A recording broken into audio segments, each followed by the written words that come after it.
Welcome back to the Indian Ocean Hotel. I'm here with Melbourne's Princes of Punk, these New South Wales.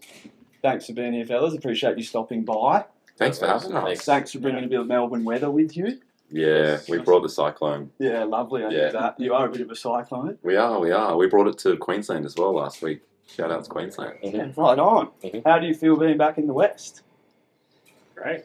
So good. This is the best. This is the Indian Ocean Hotel.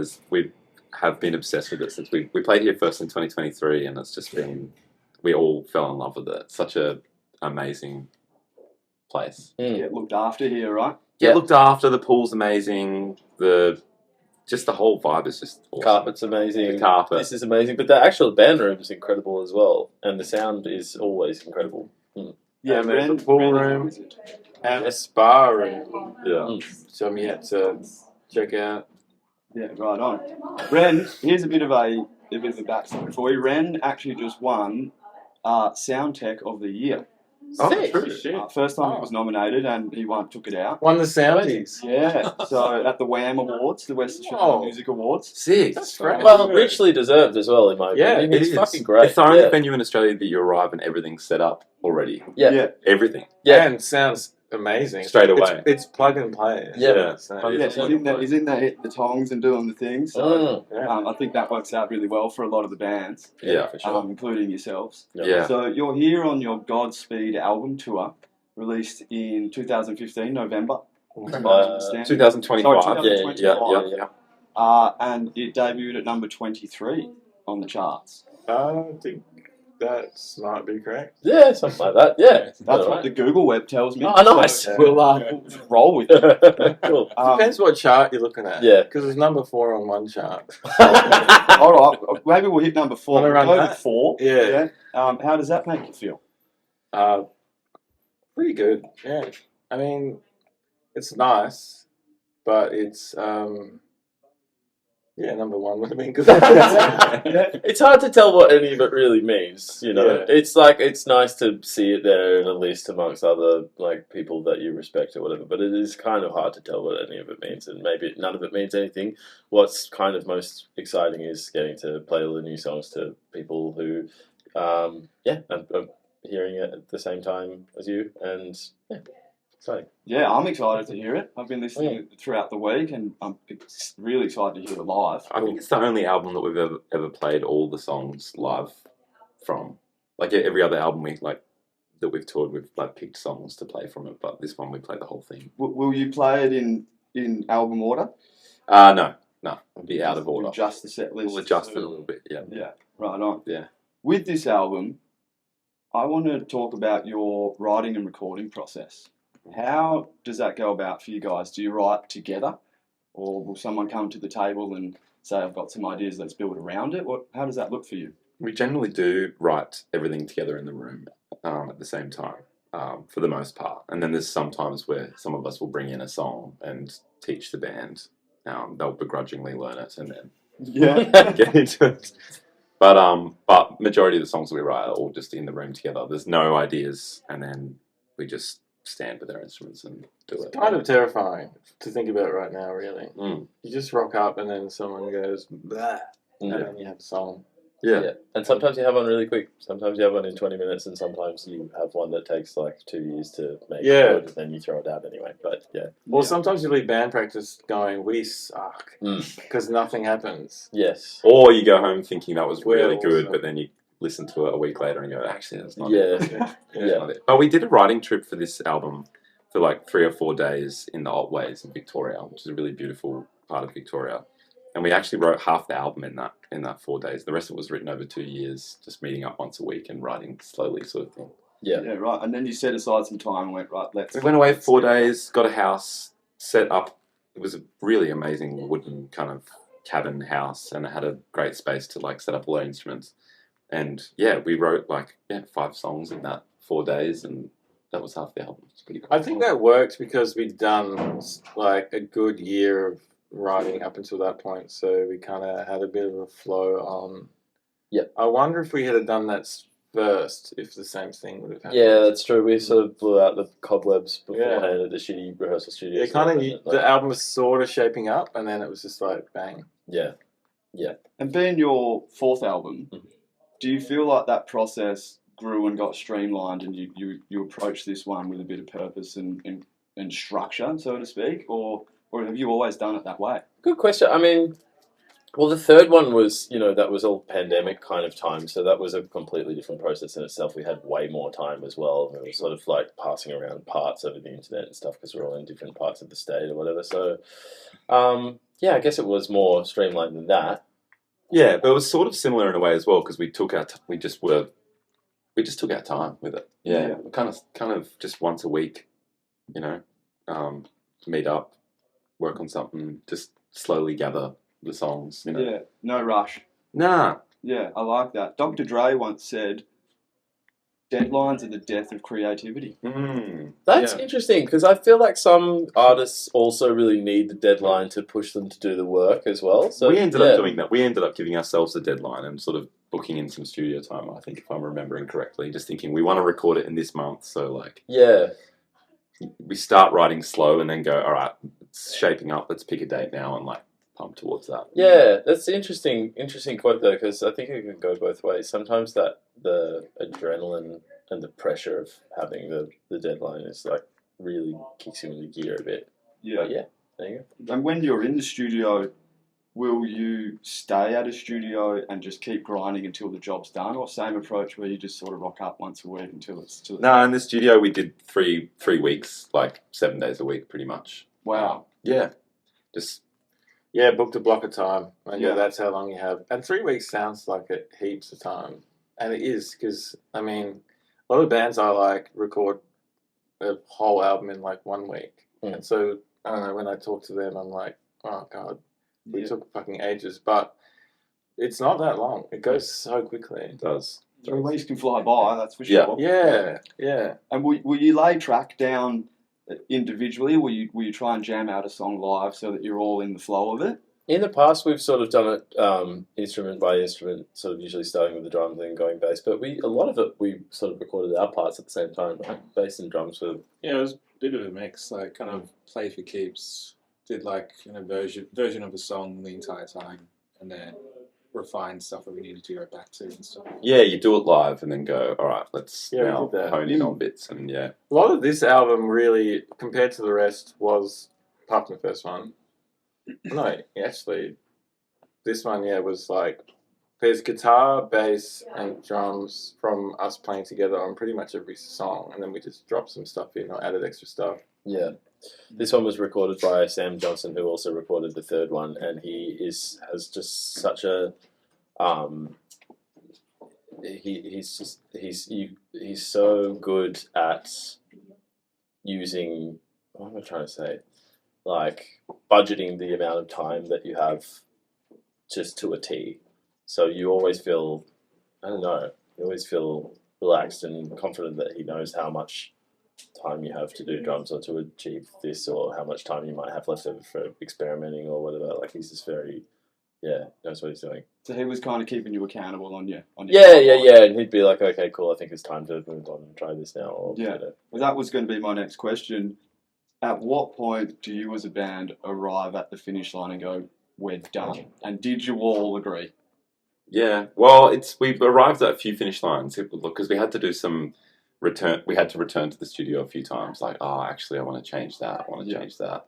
Yeah. There are a few like little adjustments that we had to make, but you just know. You listen at the end of the day. You listen back to what you've done. You know what still needs to be done. You know there might be some overdubs still needed to be done, and then when it starts sounding like a song and everyone's like, oh. Yeah, we've got and it. it's in the can. Yeah.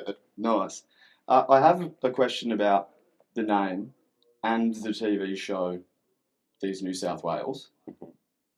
Were you guys already playing as a band by then? And did you have that name? And where did the show come from? Like, what was that about? Talk to me about that.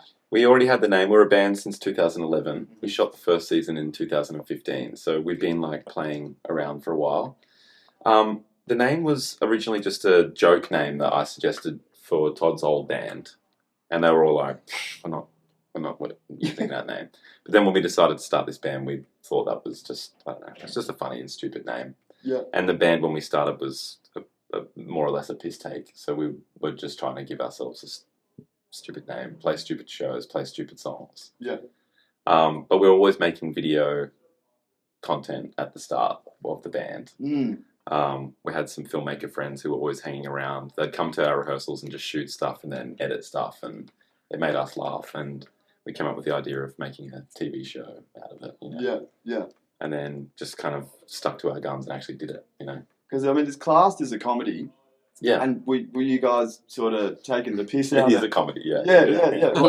Were you taking the piss out of yourselves, or was it something where you're like, this may give us some exposure? No. It's not about to exposure. make us laugh. Yeah. And then we were like, let's release it. And then Yeah. No, we're taking the piss out of ourselves, definitely. And because we were playing in bands that were taking themselves quite seriously and were overtaking ourselves seriously. So we wanted to make something that was a release from that. It's kind of therapeutic. Yeah.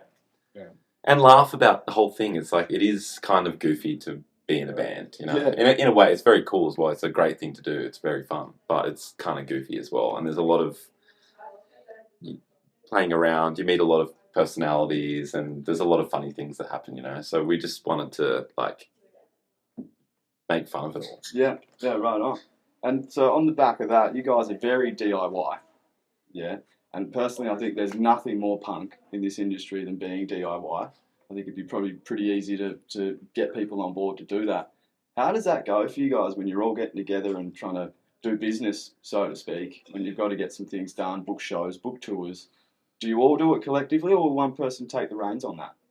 Todd does a lot of that. I do a lot of it, but it's like, yeah, I don't know, like it's been DIY since day one, like you said, and like we do have a manager and a booking agent and that kind of thing, but we never had a label or anything like that, and I think this has just been perfect for us. It means that we can just do whatever we want, put anything out whenever we want. We can take how long we want to do something, and I think for this band, if there had been pressures along the way or like certain things we had to fit into, I don't know whether we'd be still doing it or like be the same. So I think it was actually just, it's been how it has meant to be and probably will remain that way. Yeah. Whether we like it or not. Do you feel like you've kept a lot of your own creative control by doing it that way? Oh, 100%. Like complete creative control. Yeah. And we're not tied into anything. It's good. And yeah, it's good flexibility to do whatever we want. It's hard work being in a band for like a long time. It is. There's heaps of bands, you know, breaking up at the moment. Bad Dreams, and Private Function, and all that kind of stuff. It is. It's like it's a lot of work. Yeah. And like both those bands are actually pretty independent DIY bands too. But it's fucking hard. So I think just having any kind of like flexibility to take space if you need it, or not be forced into a direction you don't want to go, or that kind of thing's been a blessing for us. Yeah. I mean, I fully respect it. Like you say, it's a hard thing to do. I mean, that's what 15 years now. Mm-hmm. And I'm sure there's been a lot of ups and downs along the way. But all up, we call them boons and anti-boons. Oh yeah, there's anti-boons. That's true. Yeah. And for every boon, there is an equal and opposite anti-boon. Yeah.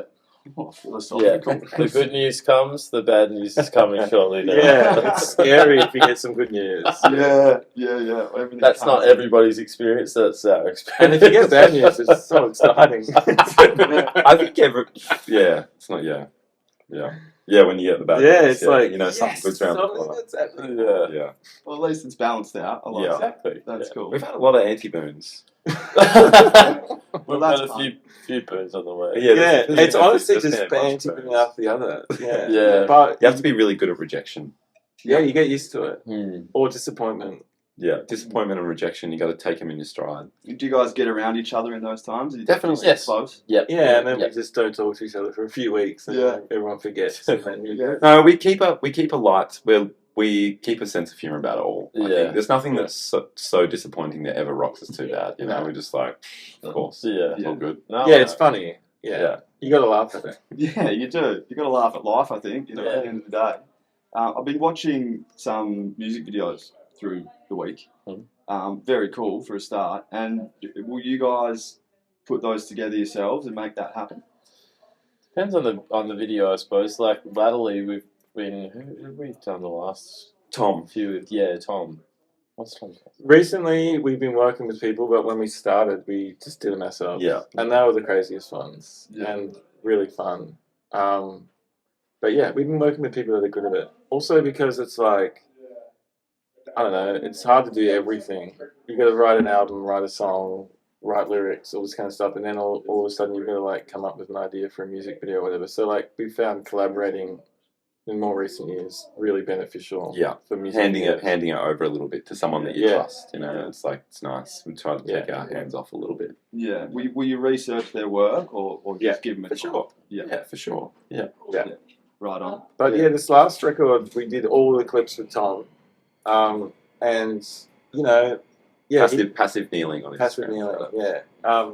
It was sick. He had like great ideas for everything, and we just shot them. They all fit really well together, and yeah, it's mad. And will you come to him with a bit of an idea, or do you go, here's our song, what do you We think? did. We came with guardrails. Yeah. We knew we just wanted to shoot in a studio space with an LED screen for these last videos. You know, so like that was our guardrails, and then he came up with all the visuals and the sort of identity of each video. Yeah, right on. Yeah. And what do you prefer? Do you prefer going in and recording an album, or do you really like working on music videos? Recording an album.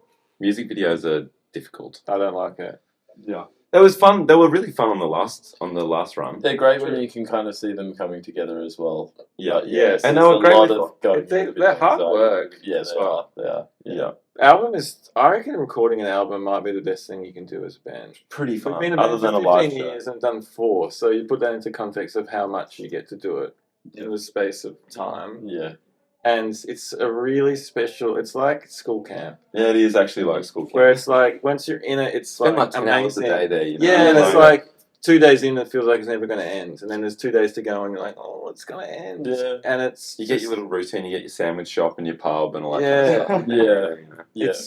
it's a real special thing to do. So, yeah, that's my favorite. It feels like life is on pause when you're making an album. That's what it is. Yeah. Because you're completely invested in it the whole time. You're thinking about it all day. You think about it when you go home. Yeah, it's kind of really self-indulgent in a really nice, cozy way. You get to explore your ideas. And it's kind of keep it scary as well, friends. making an album as well, Yeah. because you've got to lock things in. You've been in the rehearsal room trying things, or Yeah. trying different lyrics or melodies or whatever, but then it's like, it's time to lock it in. Yeah. So it can be a bit Big nerve-wracking. mix, isn't it? It's Yeah. like good job satisfaction, but it's nerve-wracking, and it's, hard and fun. What are the feelings like post album recording? Is there a come down?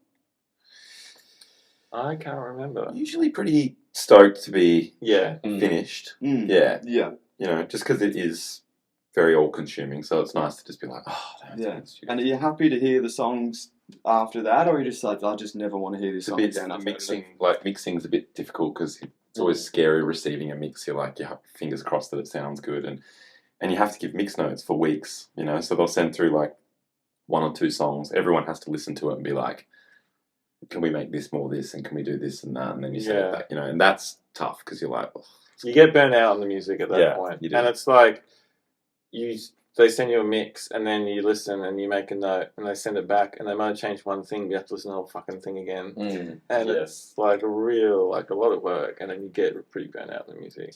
There's a funny feeling, not so much after you finish recording, but after the album comes out, and it's maybe not a come down, but maybe a kind of void, or like a I don't know, what's that feeling? Because you build up to the release for so long, and you think about it, and then it's sort of out, and then there's nothing more to do, and it just exists. It's the end. Yeah. Yeah. It's a funny, not emptiness, but yeah, it's a strange. But it completely changes at that moment. Like you often say, it doesn't belong to you anymore, it belongs to everyone else. yeah. And then you listen. I always listen to it on release day and really enjoy it more. As a listener. Yeah, as a listener, and you actually do hear it differently because you know that it is a complete piece of work, so you're no longer needing to analyze it. So you can like relax and just hear it again, and that's usually where I personally like fall back in love with the songs after being burnt out of them for so long. Yeah. Nice. Okay, I've got a couple of quick fire questions for you here. Number 1, as a band, where do you see yourselves in 5 years' time? Hopefully here. Good answer. Yeah. Yeah. Seriously, yeah. I think just continuing to do it at our own pace, and you know, like we've been overseas a bunch of times, but we want to increase that. Want to keep going overseas and like playing to other audiences as well. But yeah, I think just making more like mockumentary content. Yeah. Got that in the works, and more albums. Yeah. Yeah, right on. That's a great segue, because my next question is, if you could pick anywhere in the world, you had a green light to go anywhere, any country, where would you like to tour? I'm pretty keen to do Asia. Yeah. Yeah. I've been talking Yeah, about we- that a bit. yeah. recently. Yeah. China would be awesome. I used to live there and I love it, and I would love to tour there with the boys. It would be fucking great. Is that for the culture or the food, or? Well, yeah, everything, but also the music scene there is fantastic too. In Beijing, there's like a lot of great punk. Wuhan as well, but yeah, it would be a really good country to do. Asia in general would be excellent. Japan would be amazing. Yeah, that would be nice. Yeah. Yeah, Japan's a common one. I think For sure. Japan's got a great music scene, apparently. Definitely, and we haven't toured the States yet either, and that would be fucking rad. Although maybe a bit dicey at the moment. Fair. Yeah, you're not wrong. You're not Yeah. wrong. All right, the last one, and this is an individual question. I want one from all of you. Okay. If you were in a cage fight, what would be your walkout song? Oh, I've thought about this before. Not so much the cage, but yeah, okay. Mine's Eclipse by Den. Den, a Sydney band. It's a really sick kind of synthy arpeggio that starts very spooky, very like gothy and scary. Entourage behind you? Yeah, I think so. Yeah. That would be me. Mine would be Other Side by Blade. Ooh, It's okay. a banger. Yeah. And you walking out solo with your hood on, or again, entourage? I've got the hood, I've got the entourage. Yeah. Yeah. Yeah, I've high got it all. Gucci. Yeah. Right on. I love that. Yeah. I'm gonna go Enter Sandman by Metallica. Yeah, nice. Huge riff, chorus bangs, Ooh. and I'll be having a big hood on, no one around me. Yeah. No Right undies on. I'll have no undies on. Is that a general thing for you? Yeah. Yeah, right on. Just a big hood. Just Yeah. double XL. Big hood, no No undies. like a kilt.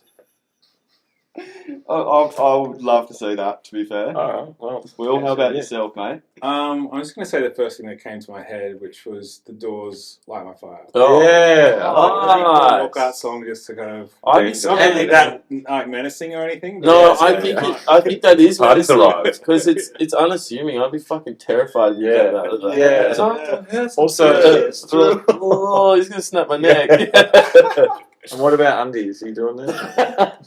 Yeah, maybe. Yeah, right. Yeah. yeah, Maybe. Yeah. Okay, we'll roll with that. yeah.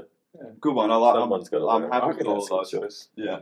Well done, boys, and I really Thanks. appreciate you stepping by before your set tonight. Pleasure. I'm looking forward to it. Good luck as you head over to Hobart. I understand you're probably going to stop off home in Melbourne on the way, Yes. which will be nice, right? Yes. Yes. Easter. And we'll see you on the other side, hey? Yeah. Yeah. Thanks for having us. Thanks, Huggy. Thanks And- for having us. Thank you. Shout out to Indian Ocean Hotel. What a Yeah. great And shout out to your This is the podcast. best venue in Australia, I'm going to Yeah, say. Yeah. we're obsessed with Yeah. I it. think so. They know we are too. Yeah, good. They know that. Good, And- good. I don't care. And Yeah. yeah, thanks for having us. Right on, you're so welcome, and thank Yeah. you, boys. Thanks for listening. Welcome. We'll see you next Thanks, time. guys. Well done, mate. Yeah. Thank you you. so much, man. No worries. Really Thank appreciate you. it. Thank you. Come here. Appreciate Thanks, it. man. That was a good Cheers. chat. Thanks for sweating it Hey, out. you're good Yeah. with questions. You got a good memory.